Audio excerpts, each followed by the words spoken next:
အားလုံးပဲမင်္ဂလာပါခင်ဗျာဒီကနေ့မှာတော့သခင်ယေရှုပြောပြခဲ့တဲ့ပုံဥပမာအကြောင်းတွေကိုတင်ဆက်ပေးသွားမှာပဲဖြစ်ပါတယ်ခင်ဗျာ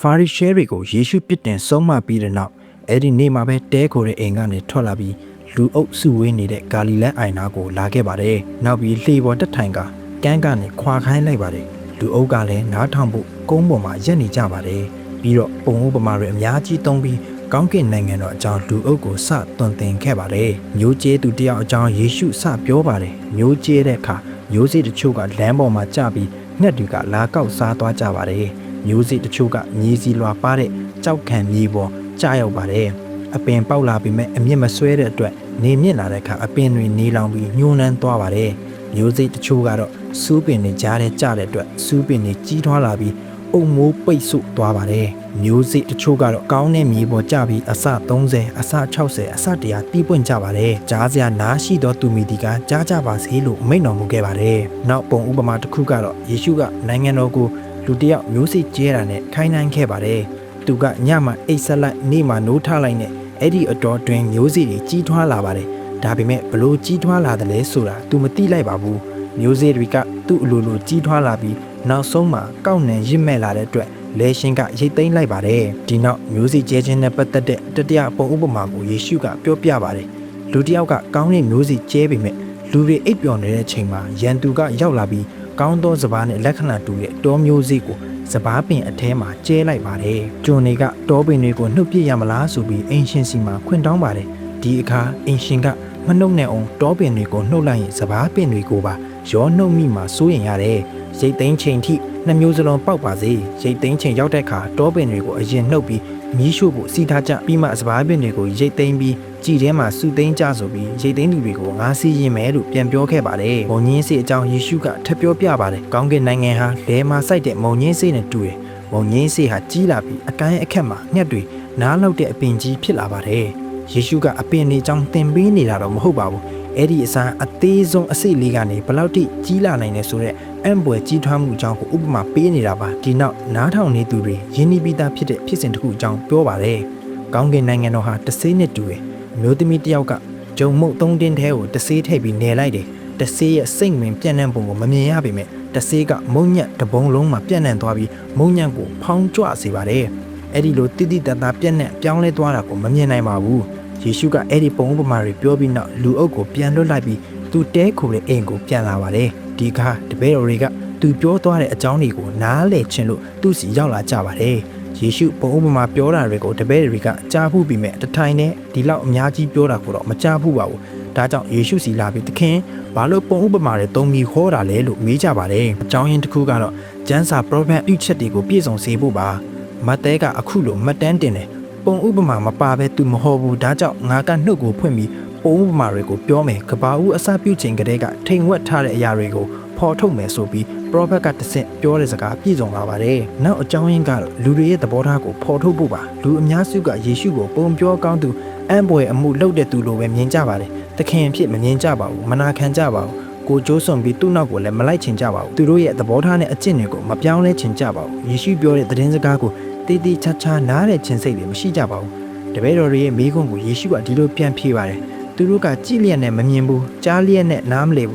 းဆိုလိုရင်းကိုလည်းသဘောမပေါက်ဘူးဒါကြောင့်ပုံဥပမာတို့သုံးပြီးငါဟောနေတာဟေရှာယရဲ့ပရောဖက်ပြုချက်ကသူတို့စီမှာပြည့်စုံလာပါပဲဒီလူတွေကစိတ်တကားကိုပိတ်ထားကြတယ်လို့ရေးထားပါတယ်ယေရှုစကားကိုနားထောင်နေသူအားလုံးကတော့အဲ့လိုမဟုတ်ပါဘူးမင်းတို့ကတော့ဒါတွေကိုမြင်ရကြားရတဲ့အတွက်မင်္ဂလာရှိတယ်လို့ပြောပါတယ်ငါမှန်တာကိုပြောမယ်ပရောဖက်တွေဖြောင့်မတ်သူတွေကခမည်းတော်မြင်ရတာတွေကိုမြင်ချင်ပေမဲ့မြင်ခွင့်မရခဲ့ကြဘူးခမည်းတော်ကြားရတာတွေကိုကြားချင်ပေမဲ့ကြားခွင့်မရခဲ့ဘူးလို့ယေရှုကဆက်ပြောပါတယ်မှန်ပါတယ်တပည့်တော်12ယောက်နဲ့အခြားတစ္ဆာရှိတပည့်တွေကစိတ်တကားကိုဖွင့်ထားကြပါတယ်ဒါကြောင့်မင်းတို့ကကောင်းကင်နိုင်ငံနဲ့ပတ်သက်တဲ့မြင့်မြတ်တဲ့လူဝတ်ချက်တွေအကြောင်းနားလည်နိုင်ခွင့်ရကြပေမဲ့သူတို့ကတော့မရကြဘူးလို့ယေရှုကပြောပါတယ်သူတို့တကယ်နားတဲ့ခြင်းစိတ်ရှိလို့ယေရှုကမျိုးစိကျဲသူပုံဥပမာကိုရှင်းပြပါတယ်မျိုးစေ့ဟာဖျားသခင်ရဲ့တရားစကားဖြစ်တယ်လို့ယေရှုကပြောပါတယ်။မြေကတော့စိတ်နှလုံးဖြစ်တယ်။ဒါကယေရှုရဲ့ပုံဥပမာကိုနားလည်စေဖို့ ကူညီပေးတဲ့အချက်ပါပဲမျိုးစေ့တွေလမ်းပေါ်ကျတယ်ဆိုတဲ့အတိတ်တွေကတရားစကားကိုကြားပေမဲ့မယုံကြည်အောင်ကင်းချင်းမရအောင်သူတို့စိတ်နှလုံးထဲကတရားစကားကိုနတ်ဆိုးကလာနှုတ်ယူသွားတာကိုဆိုလိုပါတယ်မျိုးစေ့တွေကြောက်ခံမြေပေါ်ကျတယ်ဆိုတဲ့အတိတ်တွေကတရားစကားကိုလူတွေဝမ်းသာအားရလက်ခံပြီးမဲ့စိတ်ထဲမှာအမြင့်မစွဲတာကိုဆိုလိုပါတယ်တရားစကားကြောင့်ဒုက္ခရောက်တဲ့အခါညှင်းဆဲခံရတဲ့အခါကြာရှုံးသွားတယ်မိသားစုဝင်တွေဒါမှမဟုတ်တခြားသူတွေအတိုက်ခံလုပ်တာကိုကြုံရပြီးစမ်းသပ်ခံရခြင်းမှာကြာရှုံးသွားကြတယ်စူပင်တွေကြားမှာကြားတဲ့မျိုးစေ့တွေကကောအဲ့ဒါကတရားစကားကိုကြားတဲ့လူတွေကိုယဉ်ညွှန်းတယ်လို့ယေရှုပြောပါတယ်ဒါပေမဲ့ဒီလောကစနစ်ရဲ့စိုးရင်ပူပန်မှုတွေစီးစိမ်ရဲ့လှည့်စားမှုတွေကသူတို့ကိုလွှမ်းမိုးသွားပါတယ်သူတို့ရဲ့စိတ်နှလုံးထဲမှာတရားစကားရှိပေမဲ့အုံမိုးပိတ်ဆို့ခံရတဲ့အတွက်အသီးမပွင့်နိုင်ကြပါဘူးယေရှုပြောတဲ့နောက်ဆုံးမြေအမျိုးသားကတော့ကောင်းတဲ့မြေဖြစ်ပါတယ်ဒါကတရားစကားကိုကြားပြီးနှလုံးသွင်းတဲ့သူဆိုလိုရင်းအမှန်ကိုသဘောပေါက်တဲ့သူတွေကိုယဉ်ညွှန်းပါတယ်ဘာရလက်ရတယ်လဲဆိုရင်သူတို့ကတီးပွင့်ဖြစ်ထွန်းကြပါတယ်တချို့ကအစ100တချို့ကအစ60အချို့ကအစ30တီးပွင့်ဖြစ်ထွန်းကြပါတယ်မှန်ပါတယ်တရားစကားကိုနာယူပြီးနောက်စိတ်ဆွဲမှတ်ထားပြီးခန္ဓာရည်ရှိတီးပွင့်ဖြစ်ထွန်းတဲ့စိတ်ကောင်းနှလုံးရှိသူတွေဟာဘုရားသခင်ရဲ့အမှုဆောင်လုပ်ငန်းမှာကောင်းကြီးခံစားနေရပါတယ်ဒီစကားတွေကယေရှုရဲ့ရှင်းပြချက်တွေကိုနားလည်ခြင်းနဲ့တပည့်တော်တွေအတွက်တကယ်ကိုမှတ်သားစရာပါပဲအခုဆိုရင်သူတို့ကပုံဥပမာတွေကိုအပေါ်ယံထက်မကနားလည်သွားကြပါပြီယေရှုကသူတို့ကိုပုံဥပမာတွေအကြောင်းကောင်းကောင်းနားလည်စေခြင်းနဲ့ဒါမှတခြားသူတွေကိုအမှန်တရားအကြောင်းပြန်ရှင်းပြနိုင်မှာပါမိခွက်ကိုထွန်းပြီးတောင်းတဲ့အုပ်လေးမရှိဘူးဂရင်အောက်မှာထားလိမ့်မရှိဘူးစီမီတိုင်ပေါ်မှာတင်ထားမယ်မဟုတ်လားလို့ယေရှုကမေးပါတယ်ပြီးတော့အနားရှိတဲ့သူကြားကြပါစေလို့ပြောပါတယ်ရိုးစစ်ကျဲသူပုံဥပမာအကြောင်းရှင်းပြပြီးတဲ့နောက်တပည့်တော်တွေကထပ်တိချင်နေတော့မှာပဲဒါနဲ့လဲမှာပေါက်တဲ့တောပင်ပုံဥပမာကိုရှင်းပြပါလားလို့တောင်းဆိုကြပါတယ်ဒါကိုကြည်ချင်းအဖြစ်သူတို့ရဲ့သဘောထားဟာကန်းကြီးကလူအုပ်နဲ့မတူဘူးဆိုတာသိနေပါတယ်ယေရှုကကန်းကြီးကလူအုပ်နဲ့ပိုတိချင်စိတ်ရှိတဲ့တပည့်တော်တွေကိုနှိုင်းရှင်ပြီးအခုလိုပြောပါတယ်ကြားတဲ့အရာကိုအာယုံစိုက်နားထောင်ပါအာယုံစိုက်နားထောင်တော့နားလေခွင့်ရကြလိမ့်မယ်အဲ့ဒီလိုနားထောင်ရင်ပိုပြီးနားလေလာပါလိမ့်မယ်တပည့်တော်တွေဟာသူတို့ကြားတဲ့အရာတွေကိုအာယုံစိုက်နားထောင်ကြပါတယ်ယေရှုပြောတဲ့စကားတွေကိုစိတ်ဝင်စားနားထောင်ကြတယ်ဒါကြောင့်သူတို့ဟာထက်ဆင့်ရှင်းပြချက်တွေထက်ဆင့်သိနားလည်မှုတွေရရှိကြပါတယ်ဒီတော့စပားပင်နဲ့အတော်ပင်ပုံဥပမာကြောင့်သူတို့ကိုအခုလိုရှင်းပြပါတယ်ကောင်းတဲ့မျိုးစေ့ကိုကျဲတဲ့သူဟာလူသားပဲလေကတော့ဒီလောကပေါ့ကောင်းတဲ့မျိုးစေ့ကတော့နိုင်ငံတော်သားတွေတောမျိုးစေ့တွေကတော့နတ်ဆိုးရဲ့သားတွေဖြစ်တယ်တောမျိုးစေ့ကိုကျဲတဲ့ရန်သူဟာမာနဖြစ်တယ်ရိတ်သိမ်းချိန်ဟာလောကစနစ်ညီကုန်းပိုင်းရိတ်သိမ်းသူတွေကတော့ကောင်းကင်တမန်တွေပေါ့ပုံဥပမာရဲ့အသွင်ပြင်တစ်ခုစီကိုပြောပြီးတဲ့နောက်ဖြစ်လာမယ့်အရာတွေကိုယေရှုကအဆက်ပြောပါတယ်လောကစနစ်ညီကုန်းပိုင်းမှာရိတ်သိမ်းသူတွေဖြစ်တဲ့ကောင်းကင်တမန်တွေဟာတောမျိုးစေ့နဲ့တူတဲ့အတုအယောင်တွေနဲ့နိုင်ငံသားတွေကိုခွဲခြားပါလိမ့်မယ်ဖြောင့်မတ်သူတွေဟာစုသိမ်းခံရပြီးအဖဖရားရဲ့နိုင်ငံမှာနေလို့ထွန်းလင်းကြလိမ့်မယ်စိုးညစ်သူတွေရဲ့သားတွေကသူတို့ကတော့ဖျက်ဆီးခံရလိမ့်မယ်ငိုကြွေးပြီးအန်ကျိတ်ခံပြင်းနေလိမ့်မယ်လို့ရှင်းပြပါတယ်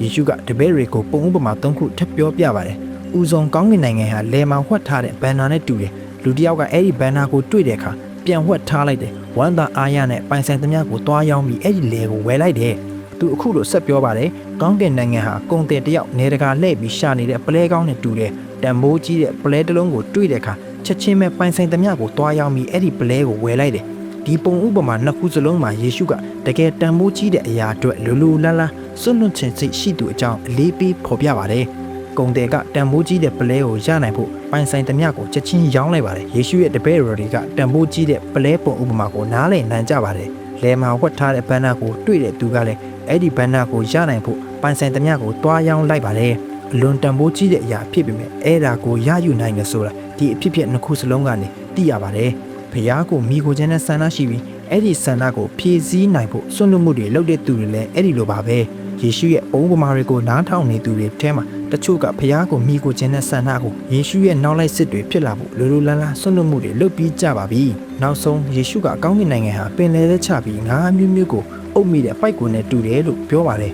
်ငါးတွေကိုခွဲထုတ်ပြီးကောင်းတဲ့ငါးတွေကိုချင်းထဲရွေးထက်မကောင်းတဲ့ငါးတွေကိုတော့ပစ်ထုတ်လိုက်တယ်ဒီလောကစနစ်ညီကုန်းပိုင်းမှာအဲ့ဒီတိုင်းဖြစ်လိမ့်မယ်ကောင်းကင်တမန်တွေကဖြောင့်မတ်သူတွေထဲကနေစိုးညစ်သူတွေကိုခွဲထုတ်မယ်လို့ယေရှုကပြောပါတယ်ယေရှုကိုယ်တိုင်ကလည်းပုံဆောင်ငါးဖက်လုပ်ငန်းတွေကိုလှုပ်ဆောင်ခဲ့ပြီးဦးဆုံးတပည့်တွေကိုလည်းလူကိုဖမ်းတဲ့တန်ဃာတွေဖြစ်စေမယ်လို့ပြောခဲ့ပါတယ်ဒါပေမဲ့အပိုက်ကွန်ပုံဥပမာကအနာဂတ်လောကစနစ်ညီကုန်းပိုင်းနဲ့သက်ဆိုင်ပါတယ်ဒါကြောင့်ယေရှုပြောတာကိုနားထောင်နေတဲ့တမန်တော်တွေနဲ့တခြားတပည့်တော်တွေကအနာဂတ်မှာအလွန်စိတ်ဝင်စရာကောင်းတဲ့အရာတွေဖြစ်လာအောင်မယ်ဆိုတာကိုနားလည်နိုင်ကြပါတယ်မှန်ပါတယ်လှေပေါ်ကနေပြောတဲ့ပုံဥပမာတွေကိုကြားခဲ့တဲ့သူတို့ဟာထက်ဆင့်ကောင်းကြီးတွေရခဲ့ပါတယ်ယေရှုကပုံဥပမာအားလုံးအကြောင်းတပည့်တော်တွေကိုတီးခြားရှင်းပြခြင်းစိတ်ရှိပါတယ်သူဟာကိုယ်ပန္နာထဲကအသစ်တွေကိုရောအဟောင်းတွေကိုပါထုတ်ပြတဲ့အင်ရှင်နဲ့တူတယ် ဒီလိုပုံဥပမာတွေတုံးတာအသွင်သင်ချင်းစွမ်းရည်ကိုကြွားဝါခြင်းလို့မဟုတ်ပဲအဖိုးတန်ယတနာနဲ့တူတဲ့အမှန်တရားတွေကြောင့်တပည့်တွေကိုသင်ပေးခြင်းလို့ပဲဖြစ်ပါတယ်ခင်ဗျာအဆုံးထိနားထောင်ပေးတဲ့အတွက်ကျေးဇူးတင်ပါတယ်ခင်ဗျာ